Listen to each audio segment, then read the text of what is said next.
morning.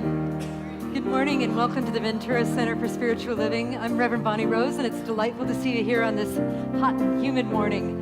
Let's start our celebration service by standing up and singing together our congregational song, which you'll find in your program on the left side. Come on, people, get together, and here we go. By Dina. And we just breathe and relax and allow ourselves to go deeper as we listen to the words of our sacred reading. From I Hope I Screw This Up by Kyle Cease. When we listen to, accept, and embrace our sadness, anger, frustration, boredom, etc., we learn more about who we truly are and the types of limiting beliefs that we may be living under. When I say accept and embrace, I don't mean just give up or sit in a bad mood, allowing your mind to convince you of how terrible the world is. I mean totally change your perspective on your emotions and begin to appreciate and honor them as a guidance system that is leading you to a new, freer version of yourself. I mean letting the shell of your mind fall apart as you just sit with every ounce of pain it throws at you, allowing yourself to fully experience every emotion that you feel as a gateway to actual transformation. There is no emotion, experience, or situation that is bigger than what you are. You are capable of growing beyond anything if you allow yourself to be with it. We are on the edge of evolution right now. We are transforming what it means to be alive. We're learning that the way we've played the game in the past no longer applies. We are change. We are love. We are sadness. We are all of it. And the moment that we embrace that is the moment that we create true freedom, peace, and love in this world. So it is. And so let us breathe into that place within us that is greater than anything that the mind and the world can throw at us. Knowing that it also embraces the mind and the world, that these are good things. And just breathe into that awareness of our greatness, of our wonder, of our awe, of our love. And as we do, we recognize and remember that the name of this presence that is embracing all beings all the time, that it is the I Am presence. And so today, together collectively, let us remember that. We remember it for ourselves, but we also remember it for all beings, knowing that our song, I Am Remembering Who I Am, blesses everyone and helps transform the world. Here we go.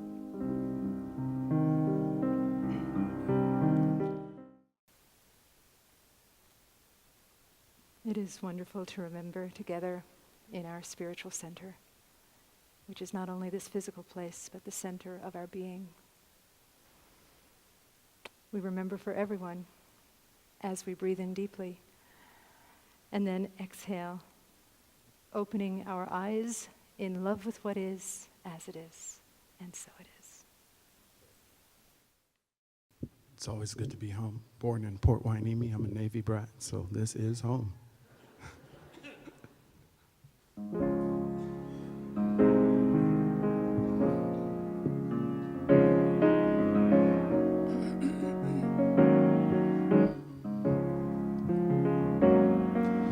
Sometimes you have to encourage yourself. Sometimes you have to speak victory during the test. And no matter how you Speak your word and you will be healed. Speak over yourself. Encourage yourself within.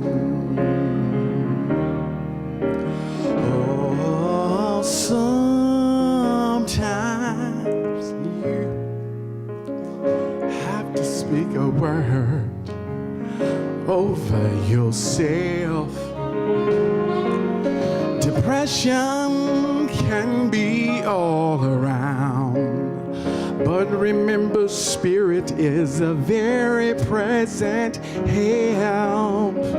Oh, whenever you feel you can't go on, just remember, giants, they do fall.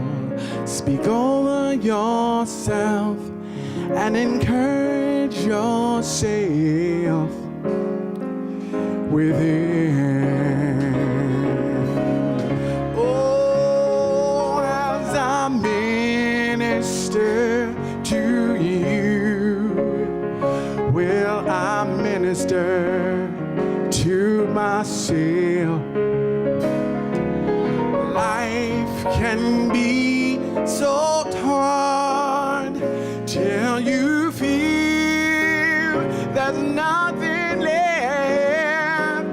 And no matter how you feel, speak the word over your life. Oh, oh, speak over yourself. Oh, encourage yourself. Oh, speak over yourself. Oh, encourage yourself. Oh, speak over yourself. Yeah, speak over yourself and encourage yourself within.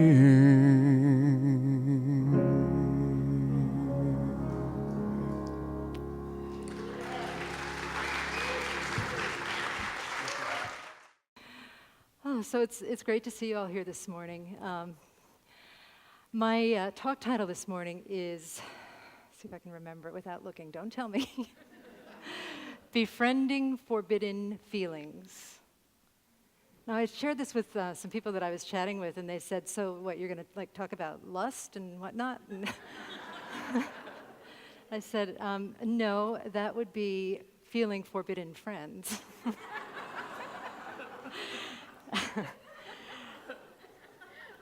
Rest assured, I will not be speaking of that today. You have to do that on your own time, okay? No, I chose this topic, feeling forbidden feelings, right? That's what it is. Feeling forbidden feelings, because of this book title. I hope I screw it up. I hope I screw this up. Who says that? Why in the world does Kyle Cease hope he screws this up? Is that normal? Is that the right thing to do? Is that something that we should hope for ourselves? I just signed a contract for something at the church, and I emailed Annette afterwards, and I said, unlike Kyle Cease, I hope I did not screw this up.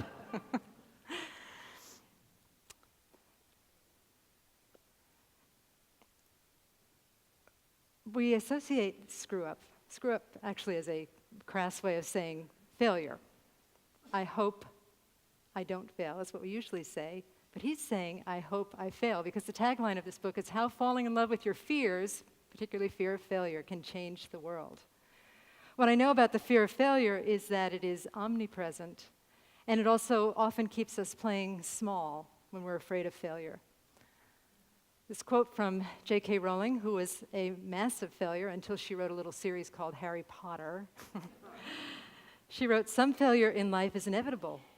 It is impossible to live without failing at something unless you live so cautiously that you might as well not have lived at all, in which case you fail by default." That's sobering, isn't it? How do you like my talk so far?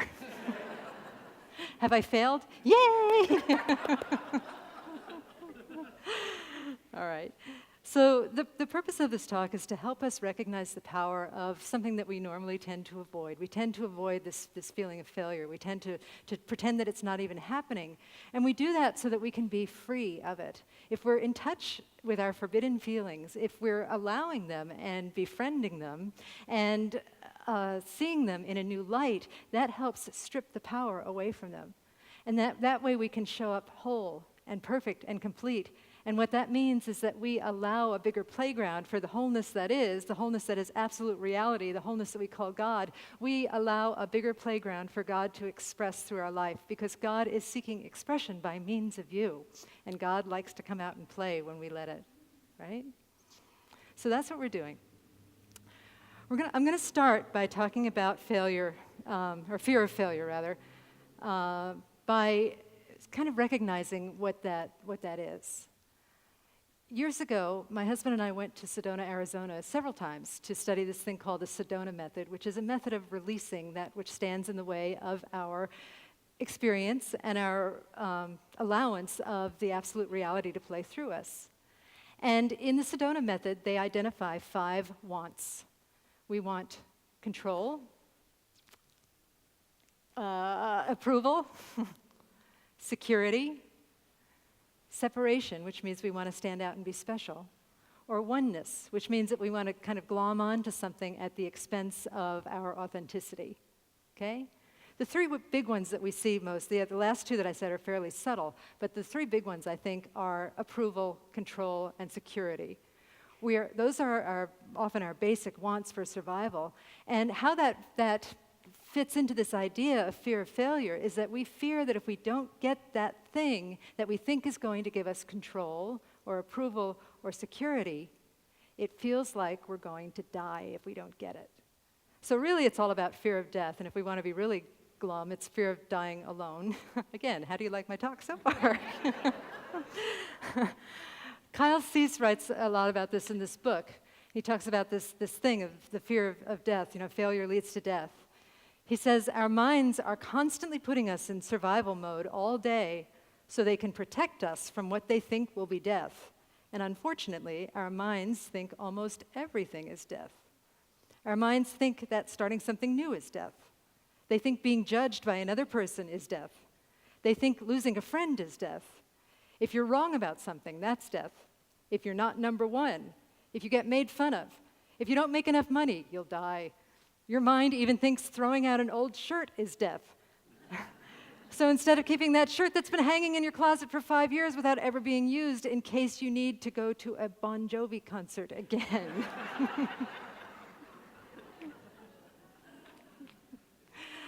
So, you see how we are?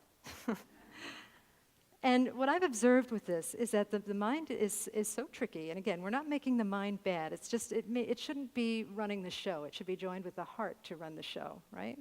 The mind is so tricky, though, that it can make fear of failure about anything.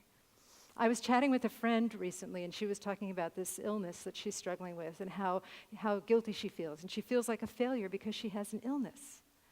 And I wish I could say that was a strange concept, but I speak to a lot of people that are either suffering from or struggling with an illness or a relationship issue or a work issue or a lack issue, and often we think it's because we failed. Many of you who go here regularly know that I was diagnosed with cancer 7 years ago, and I'm fine, by the way. Yay, I know, thank you. But I remember feeling that way when I was diagnosed with cancer. I felt like a loser because I had cancer, like I had failed somehow, like I had failed to take care of my body, that I had failed to eat the right foods, and I really failed to eat the right foods in a big way. Still do occasionally, like yesterday, as a matter of fact. But I felt that, if I was really doing things right, I wouldn't have gotten cancer. And forget about it if you're in this teaching, right? Where we say that our thoughts create our reality. Now, you know that I'm not big on that. I say that our thoughts create our experience of reality, but there's that little nagging voice that comes from a place of doubt and fear that says, wow, if only my consciousness was right, I would have not created this experience. I failed to create the proper experience of health. And if my consciousness was a little stronger, like that other minister that I know, I would just be able to dissolve the tumor, right? And it would just go away because of the power of my mind.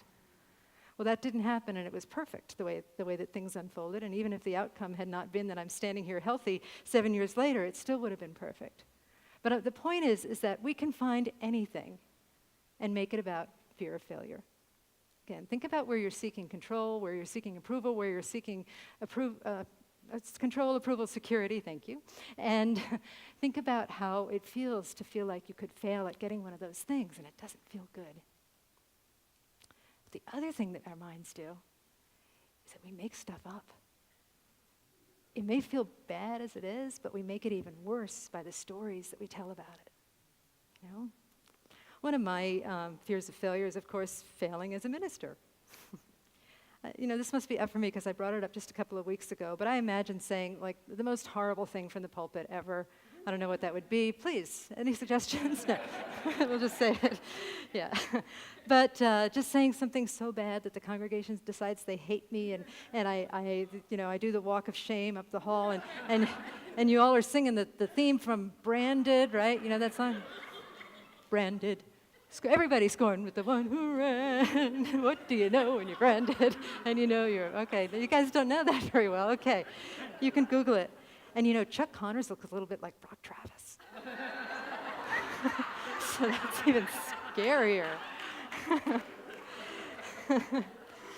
But it gets worse from there. In my fantasy, when I say, okay, what if you fail in public? If you fail in public, what does that really mean? And it means that all the money goes away and all the people go away, and I see the doors of the church closed and locked with a chain in the black thing with a padlock and a big red condemned sign thing. And then, because I'm such a big freaking failure, my husband leaves me, and Annette and I lose our jobs, and we have to pitch a tent on the ramp with the other homeless people who do that, and we live there together, and our relationship is kind of like Betty Davis and Joan Crawford in that movie where Betty served Joan a rat at the what is that movie, at the ladies' luncheon? Whatever happened to Baby Jane? Yeah. And in that scenario, I think actually that I'm Joan Crawford and Annette is Betty Davis. You can weigh in on that after the service, but Annette serves me a rat when we're trying to have a ladies' luncheon.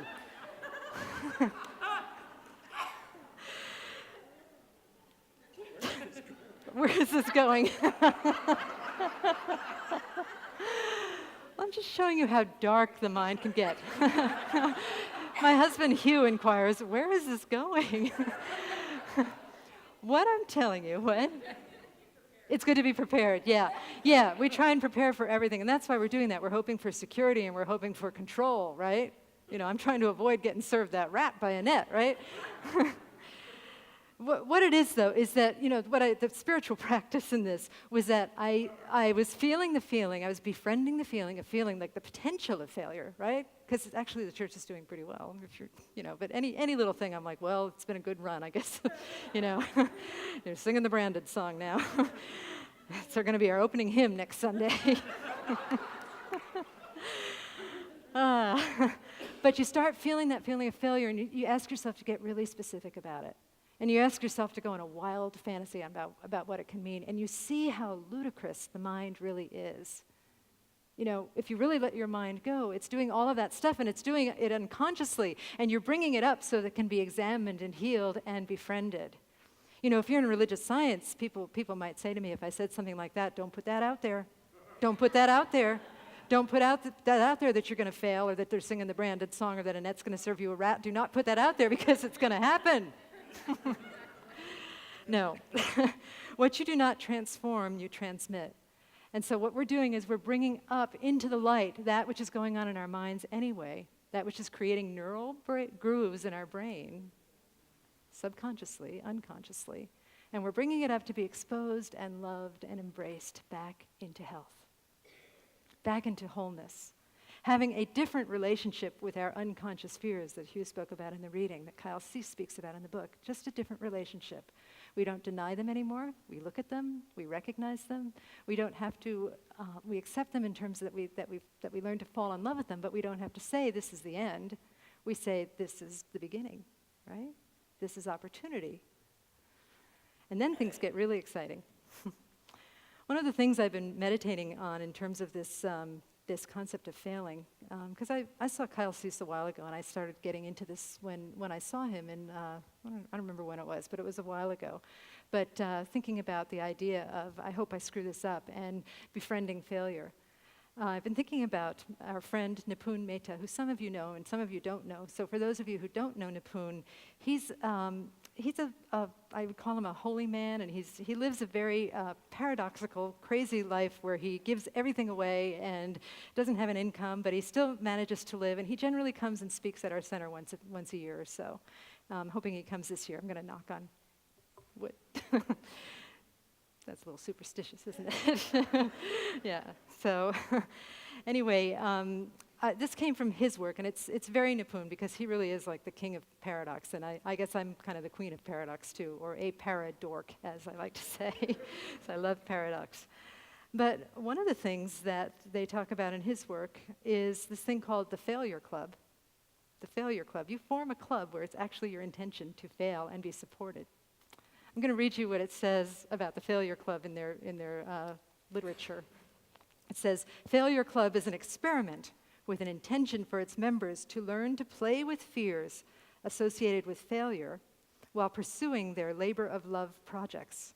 From the outset, failure is not only a highly probable outcome, it is the desired outcome. It is an opportunity to set impossible goals for oneself and amplify failure. Therefore, failure becomes a creative constraint to innovate and design a new matrix to look upon the same situation. Only through embracing the reality of what might be defined as failure, key word there, defined as failure, can its societal stigmas be stripped away and replaced with an inspirational alternative. The idea is to rewire our brains to look at failure as acceptable and even fun. You know, I'm not sure that I'm there yet, and you don't have to be there, but what if we could say, okay, failure is not a big deal? You know, in the reading it said that everything that happens to us or through us, that we are greater than that. So we are greater than the appearance of our failures. And that's what happens when we fall in love with the idea of failure. It causes us to have bigger dreams, because we say this could fail, but I'm going to dream it anyway, and I'm going to do it anyway. You know, and what it does is that failure is a problem because we give it a lot of power, and we give it a lot of power through our minds, and we give it a lot of power through our hearts too, through the emotions that it brings up. It brings up feelings of abandonment and rejection and shame and all of that stuff, right? So we give failure a lot of power through our minds and our hearts. But saying that it's okay to fail, that's really what this is. It's saying that it's okay to fail, that I am still loved and acceptable and bigger than any failure that the world dreams up. And by the way, the world is dreaming it up. The race consciousness is dreaming it up, because failure is simply a perception. Failure is not failure, right? It's just saying that there is something in us greater. And what I found that is happening as I've been meditating on this is a couple of things. First of all, I've noticed that I'm able to dream bigger and do greater things, taking risks that I wouldn't normally take, because I'm not afraid of failure in these situations. I'm telling myself that failure is okay. I've also noticed, and I hope this is comforting to all of you, that, you know, really showing up for life is kind of big enough in itself. It's a huge job to show up for life, and to show up and be positive, and to show up and work with ourselves the way that we teach in this philosophy. So it relieves some of the anxiety when I say, oh, I'm not showing up right.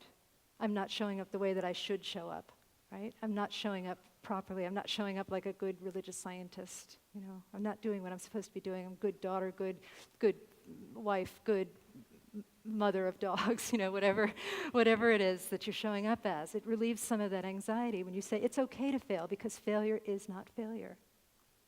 And then the third thing that I've noticed that this type of beingness inspires is the development of new currencies.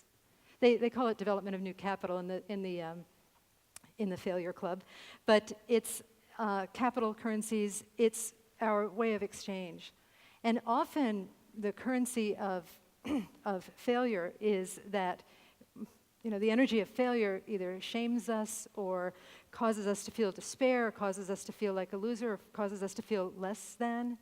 But we recognize that within this context, the creative constraints of what we're doing and the idea that failure is okay, we start developing new currencies. And I like the word currencies because it's about energy. It's about an energy exchange. And the whole world is energy exchange. Even our bodies are constantly exchanging energy and ions, and the whole world is just exchanging. So we create new currencies through this idea that it's safe and that it's okay to fail. One of the currencies that we can develop is the currency of trust. Trust in the process. When a caterpillar creates a chrysalis and turns into slush, would we say that God has failed in that moment? Probably not. Norm's favorite topic. Yay, she's talking about butterflies. Yeah. No, God has not failed in that moment. God is just engaging in a process, right? And if we, if the little butterfly is having a hard time getting out of the chrysalis, if the chicken is having a hard time getting out of the egg, if we help it along, if we try and rush that process, that makes it so the butterfly's wings are not strong enough, or the chicken is not strong enough to live. I remember years ago, we adopted a stray cat, and she gifted us with 4 kittens born on our bed while we were away. We came home, and we had 2 cats, and came back, and we had 6. Woo! That was a good day. That was a really good day. And I remember looking at the cat's eyes, the kitten's eyes, and they're closed for a while, and I was thinking, I hope their eyes are developing okay. Maybe I should open them and see if they're developing okay, right? Right? But that would have been bad. That would have been a bad thing. So the process of developing this currency of trust is recognizing that our quote-unquote failures are not the end of the road. They're just God in process. They are wholeness in process. They are absolute reality in process. So our losses, our shames, our lacks, all of those things, it's just God in process, and we can learn to trust that and abide in that and learn to trust that the wholeness, again, is seeking expression by means of us. Another currency that we can develop in the face of what we once called failure, because we're not going to call it failure anymore. We're going to call it the failure that is not failure. We're going to succeed at failing, right? Well, another currency that we can develop is compassion. Not only compassion for ourselves, but compassion for others. I have a friend that's embroiled in a failed negotiation about a will. He and his family are in this very difficult conversation where there's lots of different factions coming in and lots of different opinions about this distribution of money. And he was saying that for a while he was feeling like a failure, that he's a spiritual person and he should be able to negotiate this better and he should be able to not get caught up in it and all of that. But he said that as he looked at that in a different way, he recognized that this process that he just hoped would be over already, that it was a process, and that as it was happening, he was developing the currencies of compassion and understanding and the willingness to sit with people and recognize that from their perspective, their point of view is valid, and to allow a spaciousness for all points of view to be expressed. There are so many currencies for us. For every single person sitting in this room, there are an infinite number of currencies that are seeking expression through the thing that you're calling failure.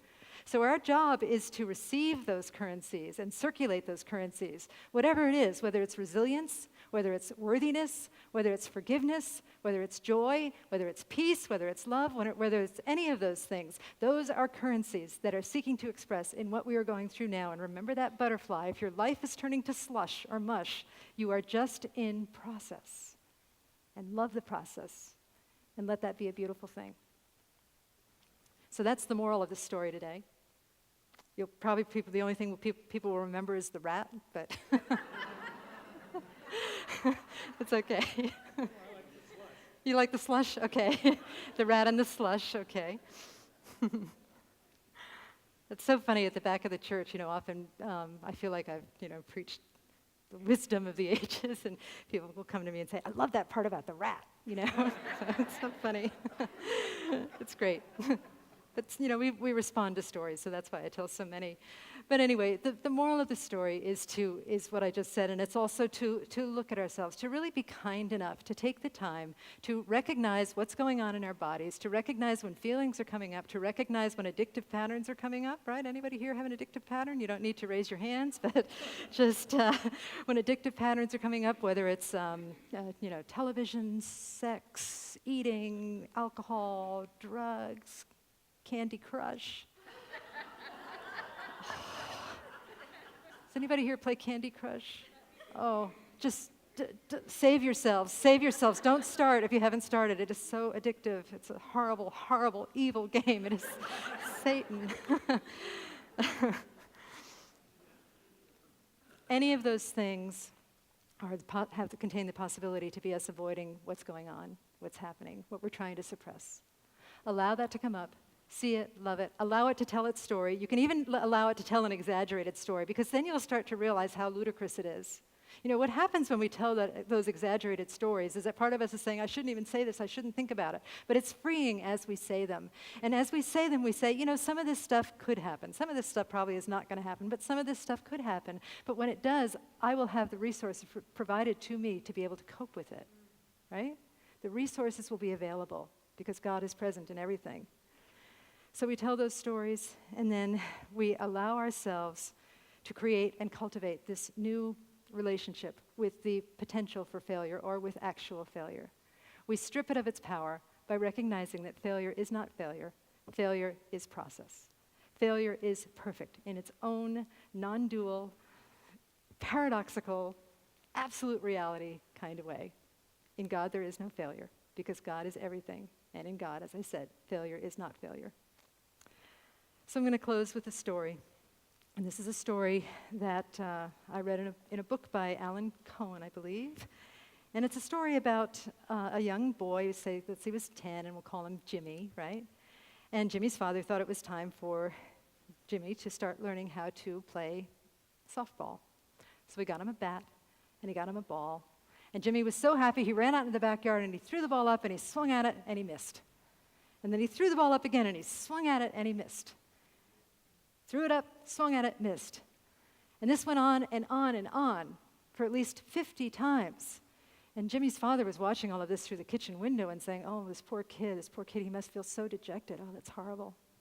Well, Jimmy came into the kitchen to get a drink of water, and the father came over to him like a sweet and kind father, a wonderful man, and he put his arm around him and he said, don't worry, Jimmy, it's okay. Not everybody's meant to be a great hitter. And Jimmy looked at his father and he said, what are you talking about? I want to be a pitcher. I just struck somebody out 50 times in a row. It's so awesome. So the point of that story is that we don't know what's going on. We don't know what's going on. We just have to trust that there is a power and a presence, a heavenly Father, Mother presence that is both around us and within us, operating through all of our affairs. And that presence, that spirit is perfect. And we can trust that. But we have to allow ourselves to trust it, and we have to allow ourselves to receive the gift. So my gift for you is to remind you that the gift often comes wrapped in distressing packages, to paraphrase Mother Teresa, but we allow it anyway. We see it. We don't let it ruin our lives. We know that it's normal. We know that it's part of a process, and we embrace it. We befriend our forbidden feelings. Let us do that now. Let us pray.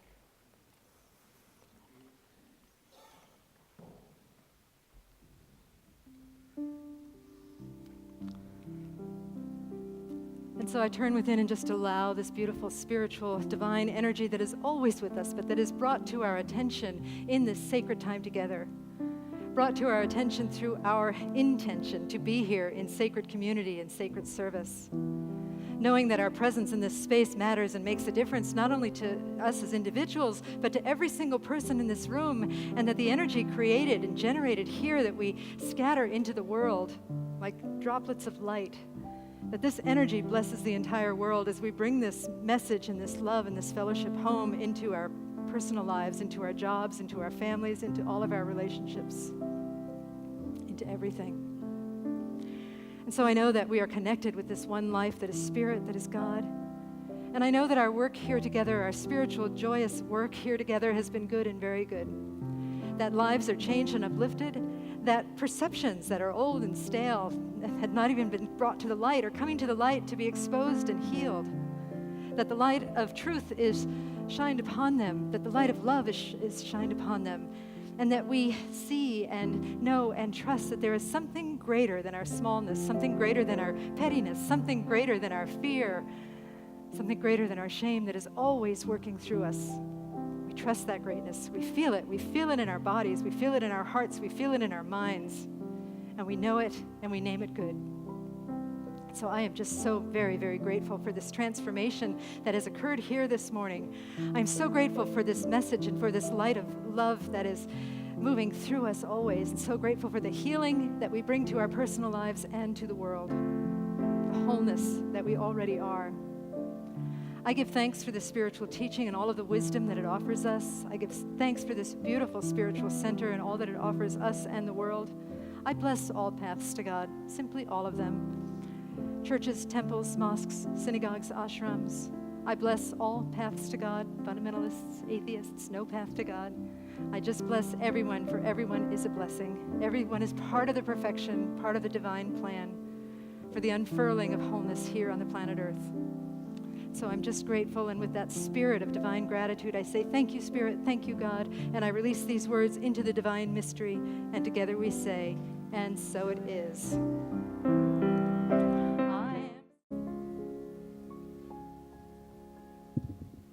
Let's take a chance. Call and response. Okay? You guys gonna do it with me, right? Okay.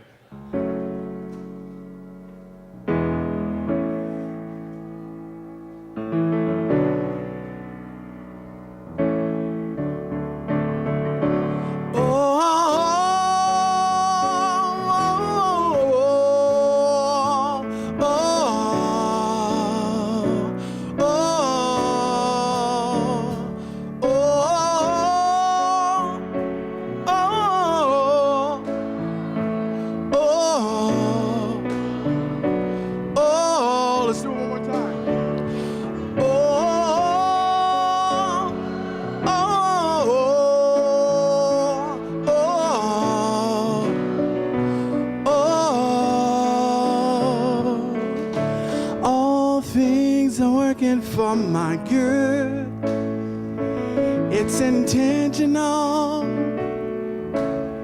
never failing. All things are working for my good, yes they are. It's intentional, never failing. All things are working for my good. It's intentional, and it's never failing. All things are working for my good, yes they are. It's intentional, and it's never failing. All things are working for my good. It's intentional, never failing.